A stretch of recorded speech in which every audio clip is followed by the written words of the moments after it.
Yeah, marvelous. Okay. Yeah, I'm on my Frank Lucas shit. 3-piece suits, Valentino cufflinks, LV shoes. I bring the shorty closer, just enough to feel the gun on the holster. Out on the balcony, feeling on the breeze. City skylines, we're puffing on some trees. Cup of Henny on the rocks with the soda. Maybach, front of the building with the chauffeur. And he waiting on me, got an umbrella in his hands and my name in the seats. No gift, baby, no thanks, no chinchillas, baby. So what happened to Frank? No phone calls, transactions hand in hand. Give the drugs to Rick, the money to Benny Banks. Talk to Craze and he talks to me. Keep my business out the streets. It's the ART.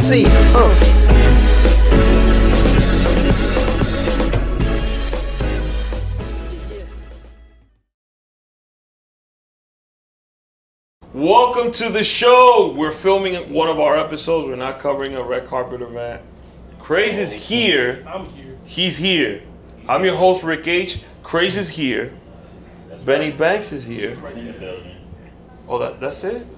He drank too much last night. No. His energy is off. You know what? I drank a lot last night, and then today I was waiting for the other part of my bed, and UPS never showed up. So. Yeah, it sounds complicated. Like first world problems. Tank Top Tony is here. Tank Top Tony in the house. And our guest today is the host creator of the Orange and Blue Crew and 33rd and 7th podcast, which is actually a very good podcast.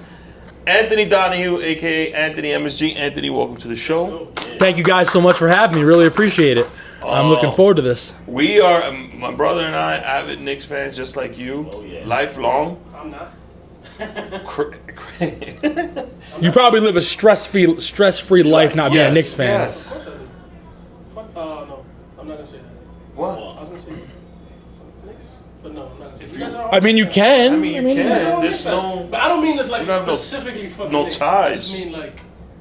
You just mean like it means nothing to Yeah, you. it's fucking- Where it's literally controlled my life since I was 8 years old. Yeah. You know what I'm saying? It's literally the Knicks have been my life since I was 8. Yeah, all of that. So we're gonna talk a lot of Knicks because there's a lot of Knicks going on. It's been 19, 20 years since we've been relevant. We had one very good season, Crazy.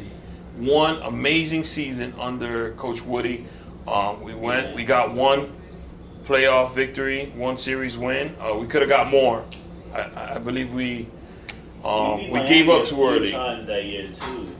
During the We beat Miami 3 of the 4 times we played them that season. That season, yeah. And then we beat. Was it Boston that we beat in the series? Yes. We beat Boston. And then we played Miami, No, then we lost to the Pacers in Lost to the 6. Pacers, yeah. which we could have beat also. Yes. Melo was hurt. And a JR got lot went suspended. wrong. Yeah. Suspended. JR's suspension caused them to lose game 4 and 5 and stretch the series to 6. And the Knicks were an older team that year, and they really could have used that rest. Had Yeah. JR not got suspended, they most likely would have won game 4 in Boston, and they would have had about 9 days off until game 1 versus the Pacers. Instead, the series got stretched to 6 games. The Knicks won the series on a Friday night in Boston, and then game 1 of the second round was literally less than 48 hours later. The Knicks lost game 1 to the Pacers. They ended up winning game 2, but losing that game 1 was such a knife in the heart of the Knicks, of the team, the fans. They really needed the game 1. And I remember that roster. Jason Kidd's on it. Marcus Camby, Camby, Tyson Camby Chandler, came back. Kenyon Martin was phenomenal. Kenyon Martin. Yeah, Shumpert. Jason Kidd, man, he gave us that one season, but look where we went. 53 wins, I think it was 53. Yeah, 54 wins. 54 wins. wins. It was the Knicks. It was the first time the Knicks had won 50 games since 1999-2000 under Jeff Van Gundy, when the Knicks got to the conference finals and lost to the Pacers. That Knicks team was very good, but it's like they only had a 1-year window, and it was that year. And they were a much better team than the Pacers, and the Pacers ended up taking the Heat to 7 games. So I always wonder if Melo didn't get hurt, if this and if that. But that's the thing about being a sports fan. And When Melo you're won the scoring title that year too. You did. When you're a sports fan, though, it's always what if. What if John Starks didn't get blocked? What if Reggie Miller didn't have 8 points in 8 seconds? What if the Knicks didn't have those suspensions in 1997? What if Patrick Ewing didn't get hurt in 1998? What if Patrick Ewing was healthy in 1999? There's always going to be what ifs. And that's the life I have to live every day as a Knicks fan. I have to replay so many moments in my head of what if this, what if that. And it's a life of, I love the Knicks more than life itself, but it's a life of misery. Who is Anthony Donahue? Let's start with that first. You're a super fan? I'm a diehard Knicks fan. Like I said, I've bled orange and blue since November 17, 1983, when I was born. But it became my life when I was 8 years old in 4th grade, growing up upstate in the Catskills. I always liked the Knicks. I probably liked the Yankees, the Rangers, and Giants before the Knicks. But when I became a Knicks fan, and it wasn't from anybody, it wasn't, a lot of people, they're diehard fans of a team because of their mom, their dad, their uncle, their brother, their sister, their cousin, whatever, their best friend. Yeah. With me, I got the Yankees, the Giants, the Rangers from my uncle, my grandfather. But with the Knicks, it was from nobody. And where I grew up, everybody was Bulls fans, Orlando Magic fans, Indiana Pacers fans. Because where I grew up, Rick Smits lived in the offseason. Nobody gave a rat's ass about the Knicks. And I knew I liked the Knicks. And I started watching the Knicks in the 92-93 season. And Charles Smith. Yep, that was Charles Smith, 1993 playoffs, Game 5. Charles Smith, by the way, is one of the nicest guys you will ever meet, and I feel so bad for him because he'll always be remembered for that sequence in Game 5 versus the Bulls in 1993. But it's the same thing with Bill Buckner. Yeah, one of the nicest guys you ever meet. Yep, and then that thing he's happened. Known for that. And the thing is that the Mets scored 3 runs before that. You know what I'm saying? So the the Red Sox were choking before that play happened. Also, that was a Game 6. Right. That was not, and they but as far as my love for the Knicks, it's just something that kind of like took over my body when I was between the ages of 8 and 9 years old, and nothing has changed since. And I'm 35 now. And the Knicks are still my life. I'm more passionate now than I've ever been. Maybe it's because we've been so bad. Right. It makes me even want. It makes me even want it more. Yeah. You know what I'm saying? I'm a Yankees fan, but I've seen the Yankees win 5 World Series championships. I've seen the Yankees be in the World Series 7 times. And you mentioned the Giants. Giants got a couple rings too. Yeah, I've seen the Giants win 2 Super Bowls. So as a Knicks fan, man, maybe I want it more because we've been such trash for so long. But I know I got season tickets right after I graduated high school. I've been to almost every game since 2001. Oh, wow. I've been going to games since 1994, but I've been to almost every game since 2001. That's nice. That's insane. Almost every game. And those are not the way we're great years. No. That's when the decline started. Yeah, no, that's the thing. So I've been going since 1994. I went to about 10 games a year before 2001, and I moved back to New York City in 2001 after I graduated high school from upstate. And I got season tickets a few years later, but the first 2 years I just got tickets like every night, and I went by myself. And the 2001-2002 season for me was extremely interesting because it was the first year in my life the Knicks were bad. Like throughout my life from 1992. Oh, that's how I remember my childhood. To 2001, every year the Knicks were good. We were competitive. Right. 50 games, 45 every wins. Every year the Knicks were good. Every year the Knicks were competitive. Every year the Knicks had a chance. So the 01-02 season was the second season without Patrick Ewing. You still had the Trés Sprewell. You still had Allen Houston. You still had Kurt Thomas. You still had Jeff Van Gundy. Too. So you still had a lot of these guys. So going into that year, I'm like, all right, we'll be a solid team. Probably not going to win the championship. But, if Cammy's healthy, Sprewell, Houston, Kurt Thomas, we'll make the playoffs. And then season starts, Marcus can't. That was the year Michael Jordan came back out of retirement. I actually went to that. The Knicks opened up that season versus the Wizards at the Garden. It was a month and a half after 9/11. You had George Pataki speaking to the crowd before the game. Up in the Bronx, you had Game 3 of the World Series with George Bush throwing the first pitch out. So it was a wild time in New York City. And you know how I got my ticket to that game? So I didn't have a ticket to that game until the day before. And I was trying to get tickets, and it wasn't StubHub yet. It was basically Ticketmaster.com, and that was it. So I opened up the Yellow Pages, and I found this phone number called 1-800-SOLD-OUT. And I called 1-800-SOLD-OUT, and I got one ticket. I was 17 years old. I got one ticket to the Knicks home opener that year because it was Michael Jordan's first game back for $250. Jesus Christ. What year? 2001. Second to last row in the 400s by myself. But it was a great night. I got to see. You were a teenager. 17 years old. What were you doing to make $250? I had a job and I was living with my mom, so like. Oh, so you didn't really have Yeah, at the time I just moved back to the city. Well, that's dedication. Like $250, that's a lot of money for a 17-year-old. So it is. And now I have bills and bills to pay and so. I went to that game, and throughout my life, I lived upstate. I lived 3 hours away, so I went to about 10 games a year, and it was always a hassle to get to the games. Now, I live in New York City. I'm back home. I can go whenever I want. Right. So that first year, 01-02, I went to about 35 games that year. Most of the games I went to by myself. But the difference between that season and the 8 or 9 before that was, so the Knicks started off that year, they were about 8-6, or it was 11-9, somewhere around there. And then Jeff Van Gundy quits. And I love Jeff to death. And I know Jeff Van Gundy. He's been on my show many times, but he quits. Marcus Camby gets hurt. And all of a sudden you went from like 11-9, 2 games over 500, so you go 30-50. They went 30-52 that year, I believe. And it was the first year of my life we were bad. But after that season, I said to myself, you know what? I'm not worried because we're going to fix this. What happens? You could have drafted Amari Stoudemire. You could have drafted Caron Butler. You could have drafted Nene. Well, they did draft Nene, but instead, after they drafted Nene, they traded him for Marcus Camby. They traded Marcus Camby. They traded Nene and Marcus Camby for Antonio McDyess, who was coming off a major injury. So at first, I was at that time, ball players weren't coming back from that microscopic injury. So at first, I was so mad about the trade. But as a Knicks fan, I wanted to give it a chance. 2-3 games into the preseason that year, McDyess is on fire. And then what happens? A Saturday night game versus the Suns at the Garden. That game I actually did not go to. I was partying up at Pace University in Purchase, New York. I get back to one of my best friend's dorms at like 3 a.m. I am wasted, but I had to go to NBA because I actually care about the results of preseason games. So I had to go to nyknicks.com, check if we won the preseason game.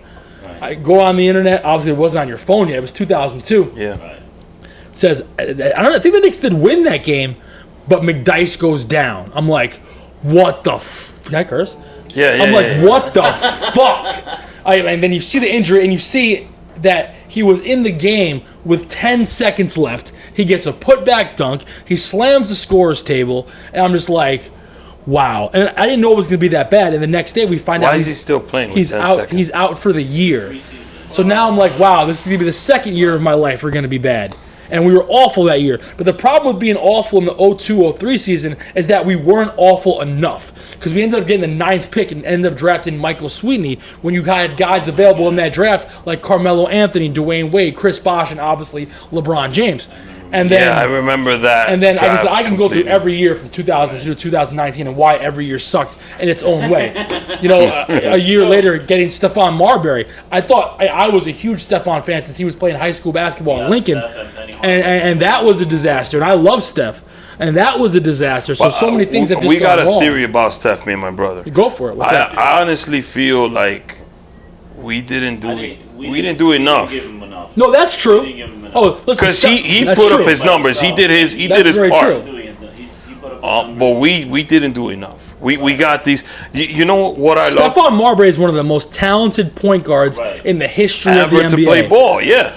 I think that with Marbury specifically, what Steve Mills is saying now, which he's saying patience, and we're not going to take the shortcut. That's what we did. We took shortcuts. Right. We got these older players on the decline, and but Steph wasn't on the decline. No, not him, but the guys we surrounded him with. And we also one thing we never got to see is a Stephon Marbury in his prime with a healthy Allen Houston. Right. We never saw that because when the Knicks got Stephon Marbury, Allen Houston's knee was already acting up. Yeah. So I always wondered what would have been like if we had a healthy backcourt of Houston and Marbury. I think that could have been lethal. But what if? What if? Like I exactly. said, when you're a Knicks fan, when you're a sports fan, unless you just win every year, which no team does, there's always going to be so many what ifs. But with the Knicks, since I remember as a kid, we were great all the time. All my friends were Bulls fans. The Knicks have really just had one good year in the last 19 years. Yeah, like I said, that's insane. At least if you're I'm a Yankees fan and I'm a Giants fan, but at least if you're a Mets fan, you got to the NLCS in 2006. You lost in Game 7, even though your Beltran should have swung the bat. Yeah. 2007, you had a really good year. You had that collapse. And 2008 too. We had a good team. You had a good year in 08, and then you made the World Series in 2015. If you're a Jets fan, the Jets have had some rough times, but the Jets made the AFC Championship game in 2009 and 2010, back 2010, 2011, back to back. So at least as a Jets fan, you at least have something. You were in the playoffs in 2006 when you lost to the Steelers in Pittsburgh when you had that game where Chad Pennington took a knee instead of spiking the ball. So at least you have some memories, even though you didn't win championships. The Knicks, for the most part, the last 19 years, you have Linsanity, and you have that little playoff run in 2013. That's all you have. Yo, how was it growing up in the Catskills? Oh man, I visited the Catskills. I like it up there. Growing up in the Catskills was fascinating. So being a kid from the Bronx, I was 8 years old living with my grandparents, and they decided they want to move upstate. Oh shit. And for my whole third grade year, we took trips upstate. And they eventually found this town called Walton, where you take Route 17 for 130 miles, you get off the highway, and then you go 25 miles through mountain roads. And then you get to this town in the middle of the mountains called Walton. And it was such a culture shock, because like I always say, like, when you're in a school in the Bronx, you look at your class, you see black, you see white, you see Italian, you see Irish, you see Russian, you see Puerto Rican, Dominican, Asian, everything. I get to Walton, and it's just this bunch of straight white folks with blonde hair and blue eyes. So I was culture shocked. Like, whoa, I've never seen this many white motherfuckers ever. You know what I'm saying? And I'm white. I never see anything like it.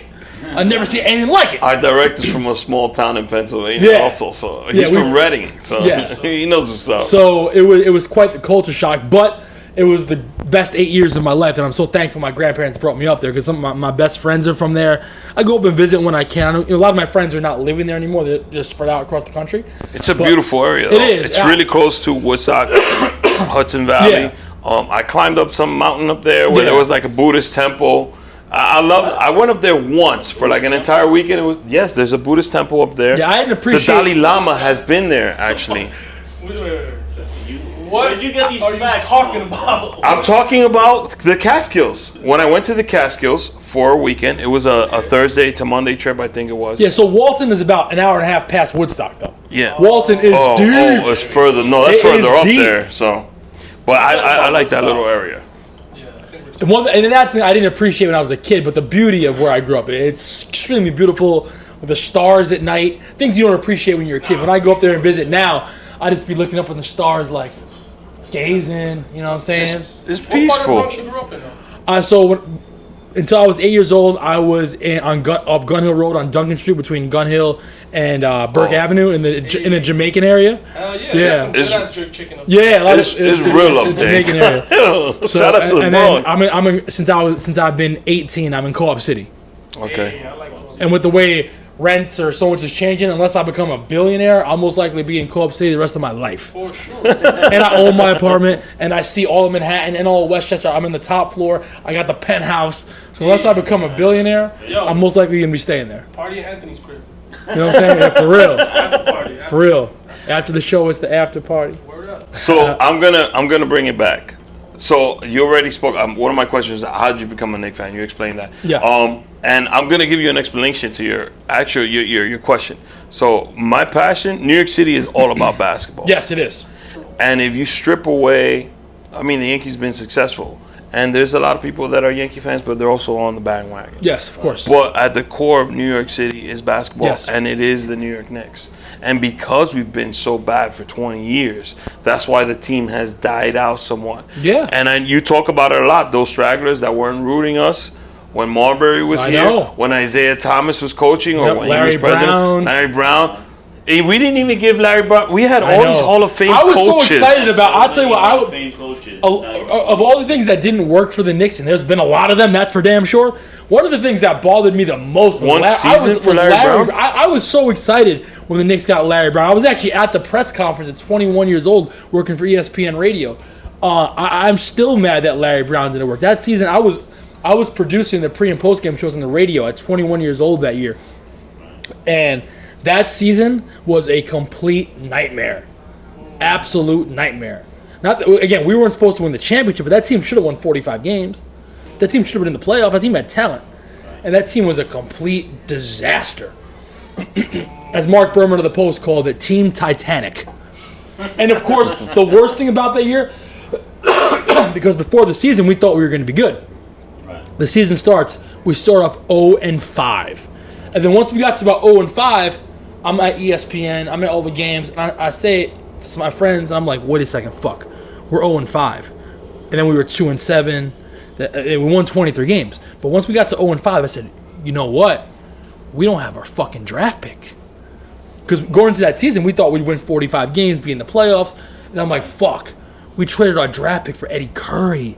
who's 800 pounds and can't run up and down the court. And not only did we trade our draft picks in 2006, We had Jamal, though. we traded our first round picks in 06 and 07. Jamal Crawford had 4 game-winning shots that season. Jamal Crawford was great that year. The problem is we won freaking 23 games. Again, another player we didn't do anything with, Yeah. and we Jamal should have Crawford, kept. But Eddie Curry was really good. Eddie Curry just had he had physical issues. Yeah, and I like Eddie. Eddie's a nice guy. Eddie's a great guy. It's Eddie's just a great guy. Eddie's a there's good guys guy. that are not built for this. No, shit. Eddie was not. He could have been great, but I think he had a heart condition or something. Eddie's Yeah, he talent did. was off the charts. He had some of the softest hands. He had great moves around the rim. His conditioning was off, and I don't think his mental makeup, like you said, was ready for New York by any means. I don't think it was.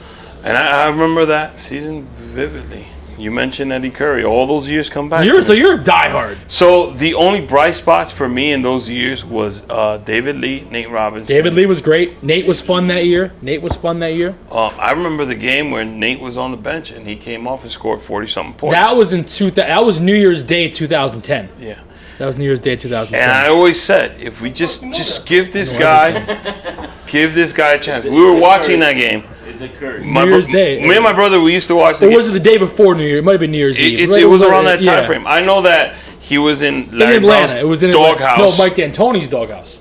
Oh, that, yeah. That was Mike D'Antoni's. And I was like, yo, just put Nate in, man. Give him a chance. Yep. So I thought that draft was great for us. We also had Marty Collins, who was okay defensively. That was the 06 draft when we drafted Yeah. Marty Collins and Ronaldo Balkman. Well, Ronaldo Baldwin is a mistake. I was at that draft. I was working at that draft for ESPN as well that night, and I remember the funny thing about the Balkman draft was the Knicks had the 20th pick, and I was really hoping to get Marcus Williams, who ended up being trash in the NBA anyway. Yeah. The Knicks had the 20th pick. Marcus Williams is available. Rajon Rondo's available. Quincy Doobie's available from Rutgers. He ended up not having a good career either. And all of a sudden, I watched Quincy at MSG though. Yeah, he could play.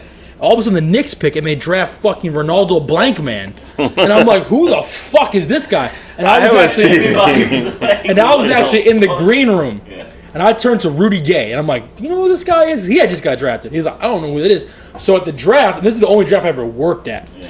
At the draft, they gave you a pamphlet at the time of 120 or 130 players that could potentially be drafted. And obviously, there's 60 picks in the draft. So I'm looking at this list of 120, 130 players, and Ronaldo Balkman is not even on that list. But shout out to Isaiah Thomas for believing in himself. Isaiah Thomas really felt had we just put him on the because what happened was South Carolina, which where he played, I think it was, or South Florida, where the fuck he played the NIT at the Garden, and Balkman had some good plays, some good hustle plays, and Isaiah, God bless him, fell in love. And Isaiah told you the next day in the press conference that if the Knicks didn't take him at 20, like the Suns were going to take him at like 21 and 22. No the way. Suns didn't even know who the hell he was. And what's crazy is that Balkman ended up having like a 5-6 year NBA career. Yeah. He was horrible. He was horrible, and I was cool. I was cool with Balkman. But you know what? I think Thomas drafted well though. Yeah, he did. Listen, I can't give. That's the one thing I could say. Isaiah Thomas drafted Damon Stoudemire. Isaiah Thomas drafted Tracy McGrady. Did he draft Vince Carter? He drafted David Lee, Nate Robinson, Channing Frye, Tracy McGrady. I think he drafted Vince, but he drafted all those guys for sure. So he can draft. He can draft. I always, when the draft came around, I knew we were going to get... Wilson Chandler. He drafted Wilson Chandler. Great player. Really good player. Did he get Fields? No, that was Donnie Walsh. That was Donnie Walsh already. That was 2010. Another Donnie Walsh. I love Donnie Walsh. We hired Donnie Walsh, right? And I'm thinking, all right, good. This guy was in the Pacer organization. He's going to give us stability. He's going to create the culture that we want in the organization. Yeah, I know. I like Donnie. Donnie was my guy. I used to hang with Donnie before games sometimes. And Donnie he actually... I love Carmelo. He's my favorite basketball player. I'm a big Carmelo fan. He has his flaws as a basketball player. But he's by far my favorite. Rick spent his fucking financial aid check on a Carmelo Anthony jersey and his sneakers when I was in college. That's my favorite basketball player. I'm a big Melo guy. We did give up a lot. Yeah.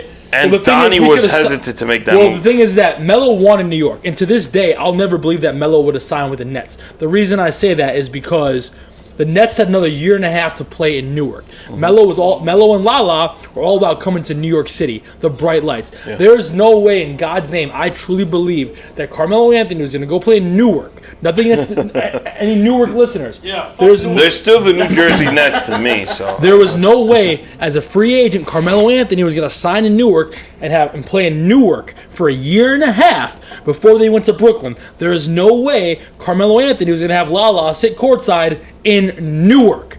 That's why I said wait to make the trade. Because Carmelo wanted New York. Therefore, no other team was going to trade for him, knowing he wasn't going to resign when he wanted to be in New York. Had we just waited, Carmelo Anthony could have signed here, gotten the same amount of money, and we would have had all those and pieces. we could have added Melo to the draft picks. We could have added Melo to Wilson Chandler, Danilo Gallinari, Timothy Mozgov, and Raymond Felton. Instead, we gutted the whole team and added Melo to basically a bag of fucking rocks. So let's go to that moment in time in Knicks history, because we had Donnie Walsh. Donnie had done his job. We didn't get LeBron. Nope. He makes that big mistake. But Amari takes the risk. He's like, you know He what? did. Amari was great for 2 months. Amari was like, you know what? I'll take the contract. I'll take the risk. I want to be in New York. 5 years. I don't $100 think it million. was the money. I think he really was like. He did. He And believed listen, like. he had that. To me, the injury that really hurt Amari wasn't his knee. It was the back in Boston before Game 2 of those playoffs when he did a 360 layup in the layup line and he pulled out his back. To me, that was the injury that really hurt Amari for his career. He was never the same after the injury in Boston. Right. But Amari, his first year was fantastic. Oh, he was killing. He was killing. He had the Lights out. He had 30-point games coming outside the Garden. Yeah. Amari was amazing that year. But also him and Melo, just didn't mix. Basketball wise, as teammates, it didn't make sense. What the Knicks needed with Carmelo, I think Carmelo Anthony and Amari Stoudemire could have played together, but for them to play together, they needed a dynamic point guard. And the guy they Jason needed Kidd. to get was Chris Paul. And that was the Knicks' plan. Another fuck up the Knicks had was when Tyson Chandler became available as a free agent and wanted to come to New York, the Knicks jumped the gun and they got Tyson Chandler. I like Tyson Chandler, but the problem is when you have a front line of Tyson Chandler, Amari Stoudemire, and Carmelo Anthony, two guys that need the ball, and another guy that just needs alley-oops. If you're going to have those three as your front line, You need a point guard. I'm cool with that. You cannot, and I repeat, you cannot trot out Tony Douglas as your starting point guard if you have a front line of Carmelo Anthony, Amari Stoudemire, and Tyson Chandler. I remember you cannot the trot out pre-press Tony photos. fucking Douglas. So now we move into the Phil Jackson years. Oh God, I hated that. I never liked it. The day we got him, the only way I liked it, and I said, if he's willing to coach, I'm all about it. Because I'll never take away anything Phil's done as a coach. But at the time when the Knicks got him, he was 68, 69 years old. He had never did that job before. I thought it was just to make some noise. If you remember, there was about to be and there was going to be a protest outside Madison Square Garden. Yeah. And they had it, and then James Dolan ended up hiring Phil Jackson, giving him a ridiculous amount of money for a job he never did. Before. Never did. Now, if you want to pay him to coach, that's fine.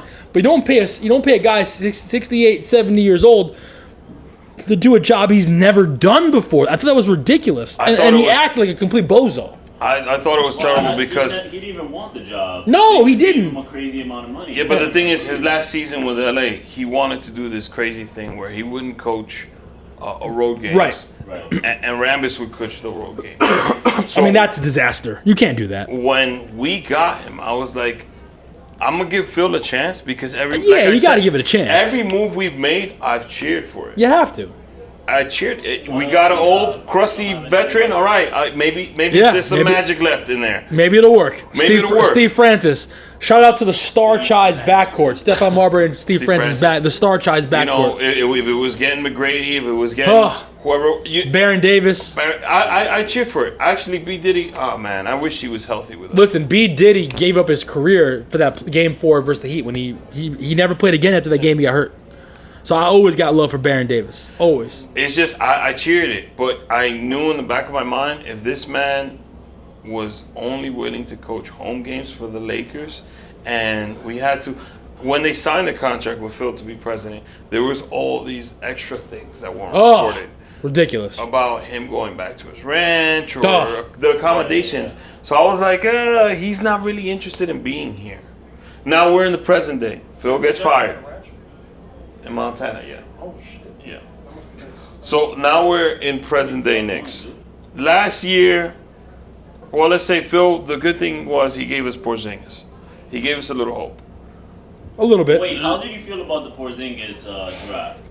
Draft, when we draft, I don't really boo draft picks, so I always give even Balkman, I always give draft picks a chance. So when we got Porzingis, we were at the 4 pick. The guy who I wanted, who I'm interested in right now, is D'Angelo Russell. That was the guy who I wanted the Knicks to draft. Not Okafor at the time. No, I wanted D'Angelo Russell. Obviously, if we got number Or one, Cat. if we had one, I wanted Towns. But if we didn't get one, I wanted D'Angelo Russell. So when we got Porzingis in the draft, I was in the middle. I was like, okay. And then the thing with Porzingis to me as a fan is that I fell in love with him. Like I really fell in love with him. I got cool with him. I got cool with his family. I'm one of the only people to do an exclusive podcast interview with Porzingis. Okay. So when he tore his ACL, I had a giant get well card made for him. I brought it for him to his apartment. I was cool with him and his family.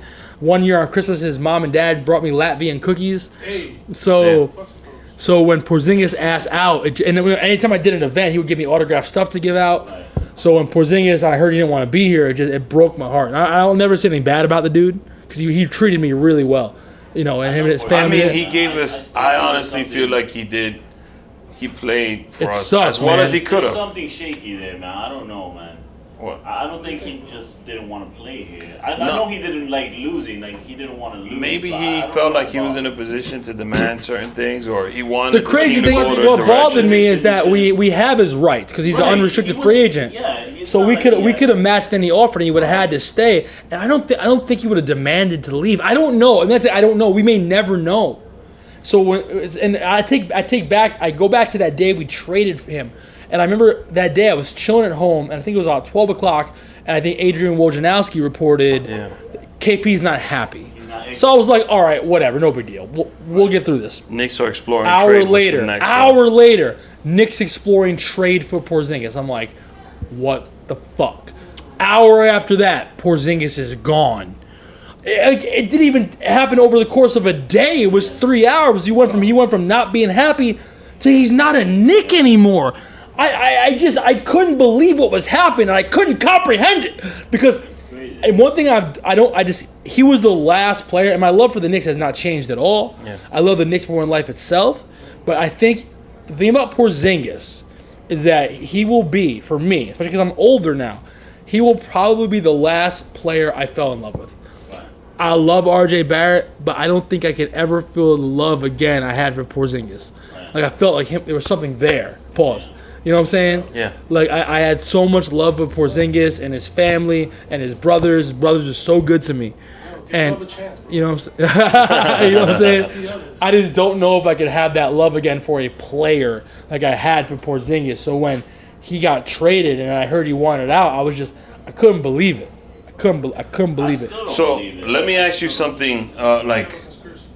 No, not a conspiracy. I think that we got rid of him because we wanted to sign KD and somebody else. Kyrie Somebody else. in the offseason, and we didn't want to spend the money on Porzingis. Recently. Well, we'll never know. The thing is, with the only thing with the Knicks organization is they're very private.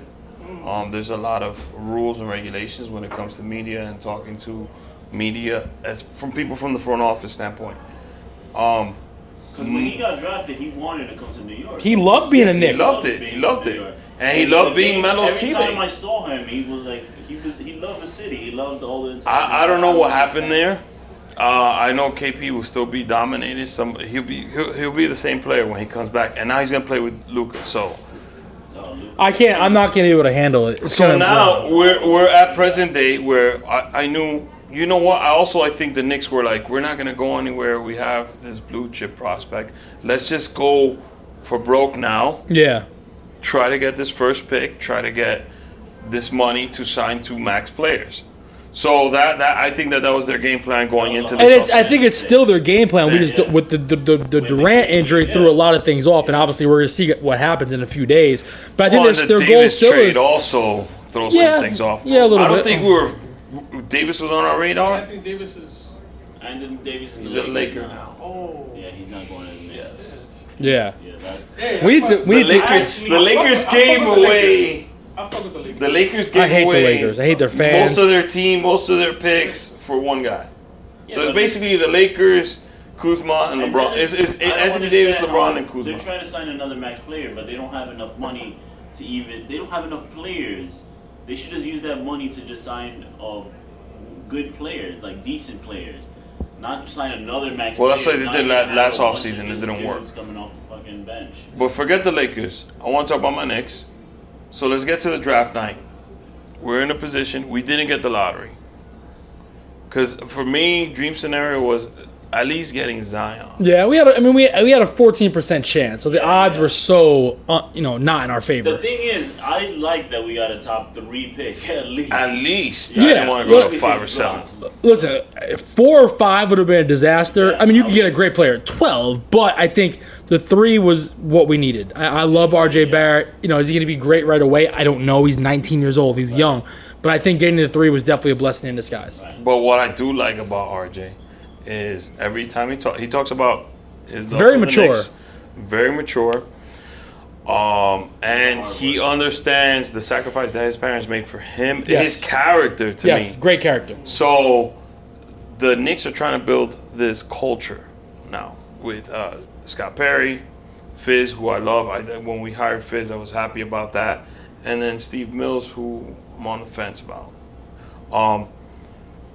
What they're preaching is patience and culture. They're trying to build high character guys, trying to get hustle players in here back like in the 90s. And RJ fits that mold. And Iggy, who I've been doing my research on Iggy. Yeah, Iggy I like him. I like Got the a little, guy. got a little Ivan Drago in him. You know what I'm like the saying? guy. Got a little Drago I mean, in we him. have to draft a guy with a weird name that you can't pronounce. Yes, anyways. yes. That's just history of the Knicks. As long as it's not Frederick Weiss. Who never played for us. Never play. Only think known for VC getting dunked dunking on him. Yeah. Which was a year ruined later. his- ruined his life. Jumped over him. That wasn't normal. Yeah. That wasn't normal. So What's your favorite moment though in the Knicks history? Give us a whole fucking. My favorite moment is definitely the last 10 seconds of beating the Pacers in 1999 in Game 6 to go to the finals. That's my favorite moment. Just like even though Ewing was down, he was not gonna play against the the Spurs. clock winding down with 10 seconds left, knowing we were going to the finals. Obviously, Allen's shot versus Miami was amazing. Larry's 4-point play, amazing. Yeah. But the last 10, 20 seconds of the game versus the Pacers in Game 6 in 1999 was just an unreal moment in my life. I was 15 years old. I had a bunch of friends at my house Were watching you the at game. the Garden? No. No, not that night, but I did. What's your favorite moment at the Garden? That I was there for? Yeah. My favorite moment I was there for. I would say the favorite moment I was there for. It's actually not really a play. It's a great question you ask. I would say the first playoff game I ever went to was Game 3 versus the Heat in 1999, and it wasn't something that happened really during the game. It was I was sitting in my seat before the Knicks came out for warm-ups, and it was my first playoff game. So I've been to regular season games before, but the magnitude of a Knicks playoff game is ridiculous. The magnitude of a Knicks Heat playoff game is ridiculous beyond Times comprehension. 20, yeah. So it was about 20 minutes before the game started, and you see the Knicks come out of the locker room on the video, and they were playing New York by Rakim. And the whole, everybody, for a playoff game, especially versus the Heat, everybody's in their seat 20 minutes before the game. And the Knicks were walking out of the tunnel on the big screen. You could see them in the hallway. And there's like 19,000 people just waving their towels, their orange towels. And then when the Knicks came out for warm-ups and they were blasting Super Thug by Noriega, that was for me, but not just a play on the court, that was probably my favorite moment ever of being at Madison Square Garden. Seeing them come out of the tunnel for my first playoff game ever versus the Miami Heat. Like that was just, it was like I had tears coming out of my eyes. I couldn't believe I was at a playoff game, let alone I was at a playoff game versus the Heat. That's dope. That's great. That's dope. So, IG asks, we always have IG. Yeah. There's actually 2-part question. Sure. The IG wants to know, What is the next 5-year plan? And 5-year plan. Oh, jeez. And will James Dolan break our hearts again? As far as James Dolan breaking our hearts, I don't know. What's the 5-year plan is to keep building through the draft, not do anything stupid, there's nothing wrong with getting B-list players, but don't pay B-list players like A-plus stars. Money, yeah. So that's really the plan. If they can grab Kevin Durant, they're going to do it. If they can grab Kawhi Leonard, Kyrie Irving, they're going to do it. But the plan is to not to do things like Isaiah Thomas did, trade for a player and then give up 2 first-round picks. So it's the plan moving forward. Keep all your draft picks, unless the trade is ridiculous. Of course, keep all your draft picks, and I know it sounds cliche, but not do anything stupid. For the Knicks. Yeah, I know. It's hard for us. Yeah, I know. Even when we're not doing anything, Yeah. things happen. I mean, we have nothing to do with the finals. I know. Even in the draft, KD I was goes like, down. oh my God, I they're know. gonna draft Cody White. Yeah, when KD went down, right. it felt like when Ewing broke his wrist in 1997. Yeah. It was horrible. And then the draft, you hear draft night, they bring in Kobe White for a private workout. I was like, whoa. Yeah, I know. Just say R.J. Barrett Yeah. with the third pick. R.J. Barrett. That's all I want to They always hear. have to do something to stress you out. Yeah, I know. Or to fuck with your head. I know. They always So have to. if the Knicks wouldn't have drafted R.J., my brother would have went ballistic at work. I would have broke something. What do you think about the culture that is brewing now, as far as the front office and the team? Because that's a great question especially for me, since I've been around it now, like next to it for 15 years. I think it's the best and healthiest it's ever been. This is the best and healthiest the New York Knicks franchise has been since Dave Checketts was running the show, without a doubt. So Some money on the Knicks. like I said earlier on the live, I said I'm willing to wait. I'm willing to wait. We have a lot of young assets. We have a lot of money. We don't have to go crazy. Right. And like I said, I know it's cliche. Don't do anything stupid and you'll be all right.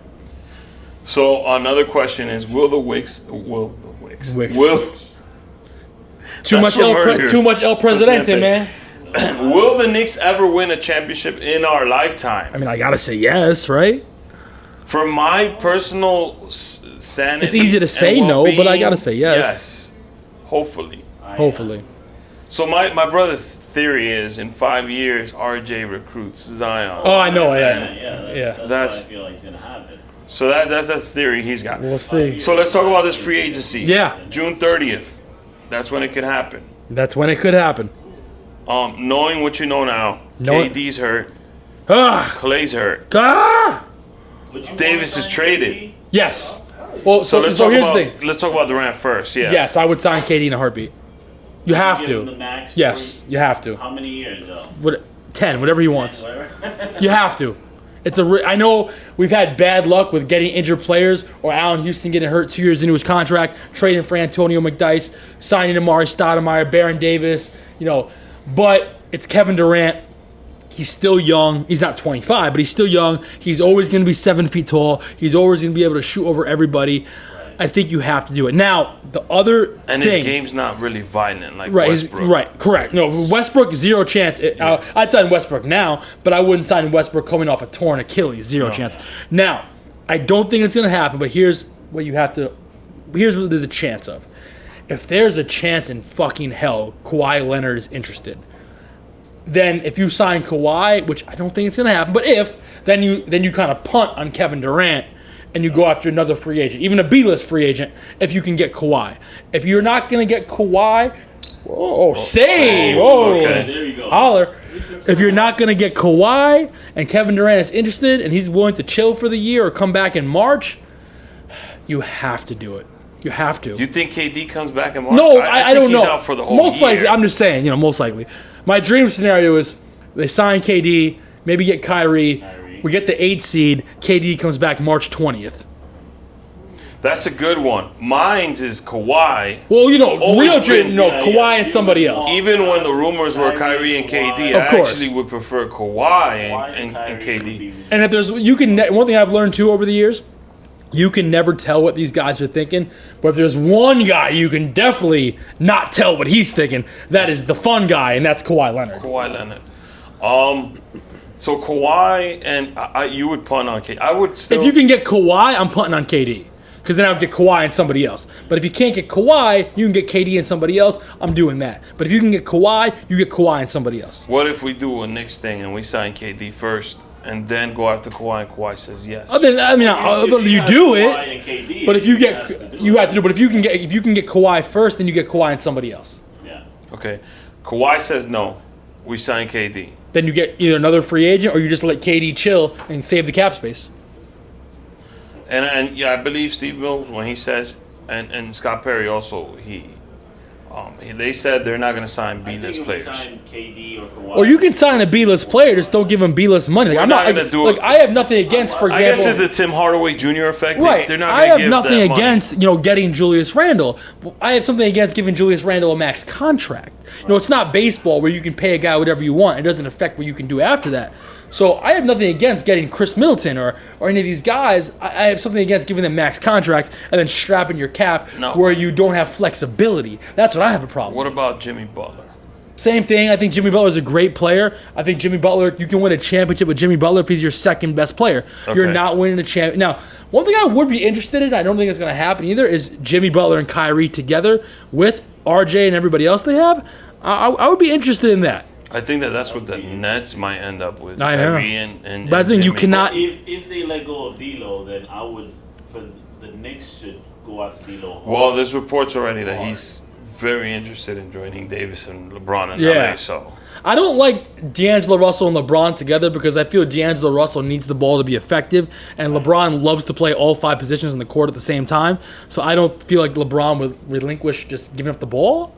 I'm not saying they can't make it work, but I don't like D'Angelo Russell and LeBron James together because D'Angelo Russell needs the ball in his hands to be effective, unless LeBron James is going to go to being a traditional small forward. But I don't think he'll do that. I don't see him doing LeBron's used to handling the ball every possession, Yeah.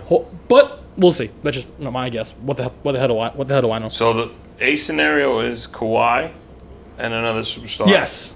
B scenario is Kawhi and KD, which Yes. is a great C scenario. is No matter. KD, somebody else, or KD and nobody else, and KD chills for the year. And I'm also great with E, where it's just no free agents. Right. We hold on to the money and we let the young guys play. Correct. Because we have Kevin Knox, we have Mitchell Robinson, who I love. We have, Love Mitchell Robinson. We have Zoe, which I love also. Dennis Smith Jr. We got RJ, we got Dennis Smith, we got Moody. I keep, and we you know got what's the crazy? right coach. You mentioned Dennis Smith Jr. I keep forgetting he's on the team because I felt If like we were to start today, our backcourt is him, I keep forgetting. Alonzo Trier. Well, Alonzo- Trier's not going to start. He can't not gonna start start. because he has a mentality of score. So he could he But does I have the would love him potential. as our six. Yeah, he has the potential to be a Lou Williams type player, Yeah. So which is great. if we were starting today, Dennis Smith would be our Absolutely, point I like Dennis Smith Jr. a lot. Yeah, I like guard. What do we do with Ntilikina? Put him in a box, send him back to France. That sounds good. I'm not- we were trying to trade him for a Yeah, second round pick. I'm not That giving didn't up. work Listen, out. in all seriousness, I'm not giving up on Frank. He's young. But do I see what other people see in Frank? No, I don't. But again, what do I know? I only see length and size. I don't see consistency. But and, if Frank, he's always you know, hurt. if Frank, and he's also he's afraid to shoot. He doesn't like to handle the ball a lot. It looks just like he doesn't want to be on the court. yeah, I'm cool with Frank on the team. But at the same, I just there's some fans that think Frank is the second coming of like Pascal Siakam. And I'm just saying, I I don't see that. put down the No drugs. way. But listen, if Frank Ntilikina is half of Pascal Siakam next year, that's great. I'm rooting for him.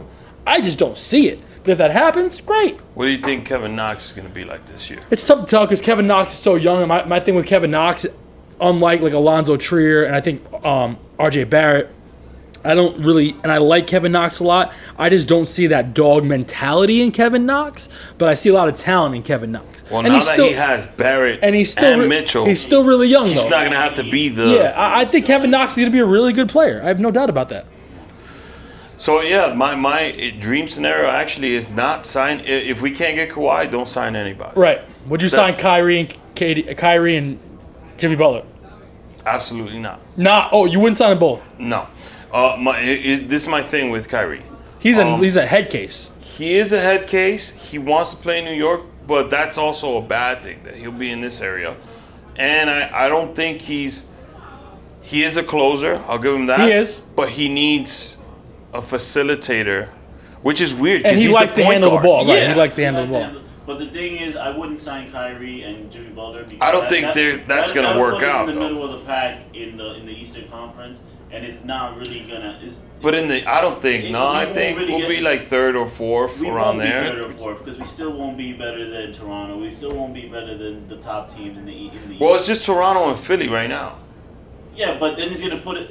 We're not gonna be better than Philly. There's still Milwaukee's very good. I don't understand why these players are going west. Put us in the middle of the pack, and then we're not gonna have draft picks. We're gonna be in the middle. Then a fucking. I think it's tough. Durant is hurt. I don't want to be there anymore. He was our number one target. It has changed. Kawhi's our number one target now. I think we should stop talking about Durant. And the question is, will Kawhi consider? I have no idea. I think he's going to have a meeting with the Knicks. Will he consider? I don't know. He will talk with us. And if we don't mess that up, that we have a decent chance. Listen, if we got Kawhi, that'd be amazing. And if there's one thing about Kawhi, he can definitely handle New York. That dude's affected by nothing. That dude's affected by nothing. And I think the allure of winning a championship with a third different team to Kawhi. Yeah. I mean, he doesn't talk, but you know when he won that chip in Toronto, he was like, and KD gets hurt in the same situation he was with San Antonio, where I'm not going to step on the court. I don't feel I'm ready. KD was not ready. Right. He steps on the court. Horrible. And Kawhi's on the floor when that's happening. Yep. So it's like, and then he wins the championship. So it's like he gets double the lap. That was horrible. Yep. I mean, it sucked. And then Clay played his heart out. Oh, that was horrible. Seeing those guys get hurt was terrible. So I don't know. I love Klay Thompson. I don't know where. I knew if in order for Golden State to win, he gets all the holes in Oakland. Yeah, I'm sure he does. He does. No, he does. Crazy is an LA guy. Really? Verified. He gets all the holes. Yes, he does. There's like 10 holes lined up waiting for him outside the game. You didn't see the photo that Drake put up where he was with like 4 girls after Game 5 or Game 6? Yeah. Bro. That's what you got. Verified fact, Klay has the lockdown on all the holes. Thank you for that information. Truth. Just in case you want to chill. I just feel that Warriors team, they got the worst offseason. Yeah, but they're still going to be great. They're still going to have Draymond Green. They're still going to have Steph Curry. They already did what the fuck they needed to do. Like, yeah, they do have 3. Listen, they do have 3 championships in the last 5 years. That's really not too bad. For the next 5 years, it'd be good. Like, it's not too bad. Yeah, how many other people? Steph Curry's gonna become a pastor or some shit. It'll be all right. So, if you want to catch AnthonyMSG, Anthony Donahue. One last question. Okay. What would it take for you not to be a Knicks fan? Nothing. I mean, it's my life. Nothing. I have it tattooed on me. It's my life. Like if they catch like James Dolan with like a dead hooker in his trunk. But that's not the Knicks, though. That's not the Knicks. Yeah. Honestly, for all the rep he gets, and he's not like the greatest owner, he does spend money, though. He does. And that's all you want your owner to do. He does. Nah, but you guys mentioned some shit about New York really being a basketball town. I think that shit's real because the Knicks have sucked for the last 19 years, but Knicks tickets are still... It's still a hot commodity. Still sold out. That doesn't make any fucking sense. It's the place to be. So we worked for PAL for 5-6 years, and what was our main bread and butter?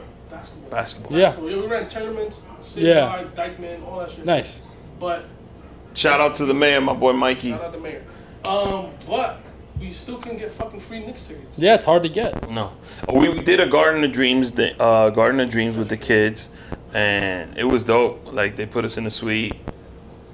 We got these inner city high school basketball players. They were there eating like seafood. Yeah. And they're like, "Oh man, I'm at the Garden. Like, it's the place to be. It's an experience. It is. So the Garden is like, it is the place to be. Like, it is. Yeah. Every time you step in there, there's nothing like it. Yeah. There's nothing like walking in the Garden. Every Knicks game I've been to, I've enjoyed in my life, and it's just the atmosphere. And I think, thank God, the Knicks haven't lost that many games that I've been to. That's good. I've seen them lose a lot. Obviously, I've seen them lose a lot. Our last Knicks game, I was against Houston, and the beer did a number on us. This year? No, I think that was last year. I didn't go to any game this year. Okay. Because I knew we weren't going to be good. Yeah, it's tough. So I was like, I'll just watch. Yeah, I get it. And then we traded KD, and I was like, I'm definitely not going. Yeah. KP. So, Ant, I want to thank you for coming on. My pleasure. Thanks for having me. So, if anybody wants to listen to Anthony and his podcast, 33rd and 7th. 33rd and 7th. Brought to you by the Blue Wire. It's on Apple. SoundCloud, Spotify, all that stuff. Yeah. Spotify. Follow me I on have social media, Instagram and Twitter. Exact same problem. Where can I find the podcast? AnthonyMSG. At AnthonyMSG everywhere. Everywhere. You could literally anywhere. Everywhere. This guy knows the most about the fucking Knicks I've ever heard. I just got like a crash course in Knicks fucking history. I mean, New York is about basketball, and the Knicks is the orange soul of New York City. I swear to God, that's the reason why we wear orange and blue, because New York City's flag is orange and blue. That's right. That's true. Yes. So our next episode is July 2nd. It's the show about the show, part 2, because we did one in the first season. And then after that, I don't know the exact date, which is the following Tuesday, we'll have the triple threat. Karina Ortiz from Orange is the New Black, Platanos and Collard Green. She was on a show, The Long Way Home. No, on the History Channel. She's just All of that. she's done a lot of things. All of it. And then season finale with Jose Salcedo from Trés. Stay tuned, and thank you for coming. See you next time. Thank y'all.